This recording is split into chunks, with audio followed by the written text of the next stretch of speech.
So yeah, we did the Narrows, and it was a lot of fun. This shuttle is fueled by propane and propane accessories. I'm a water person though. Like I know some people like drier or climier or whatever, but just being in the water is like hiking in a river. That's it for me. That was really cool. And then the walls are so high of the cliffs that it gives shade even on like a hot sunny day. So it was a really nice way to stay cool in Zion. It's getting deeper. Oh, it got deep. You feel like you're walking so fast when then you look, you're barely even moving. The water when we were there, I think because of weather conditions or whatever, it was really dirty.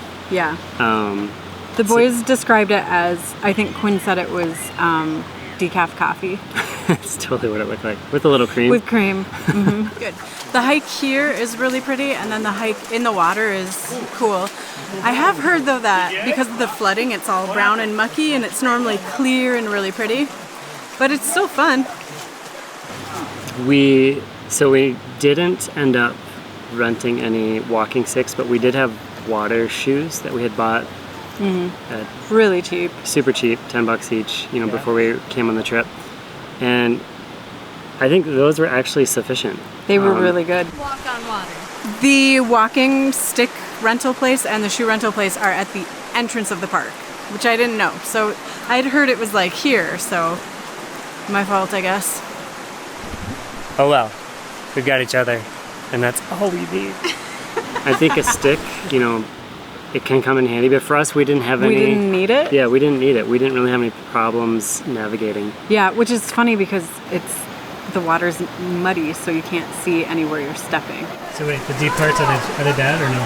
No. They're just cold, but I'm used to go. And it's very muddy water. So you would kind of feel with your foot and be like, oh, there's a giant rock in my way, and then you don't know how far it goes, so you'd kind of put your foot out and hope eventually you'd reach the other side without doing the splits, which we usually managed. We managed pretty good. I don't think any of us fell. No, except Elliot.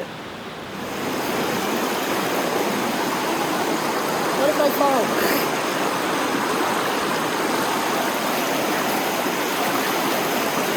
The hard part about it is like you keep wanting to go further. Yeah, well, it's like a 16 or 17 mile path. The boys are like being really practical right now. The farther in you go, the farther it is to get out. Back. No. So we kind of timed it.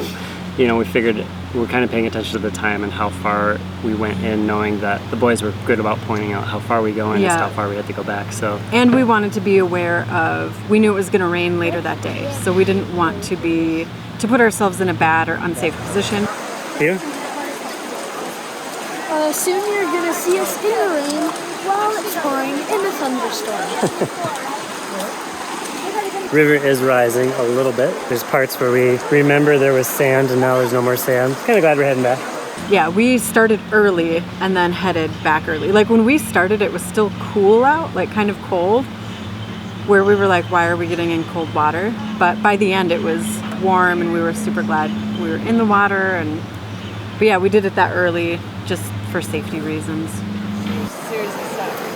I literally was just, Mom, I seriously was just walking back. Oh, there you go,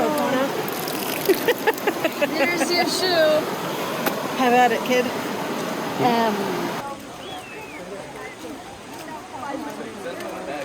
That was maybe one of my favorite hikes ever.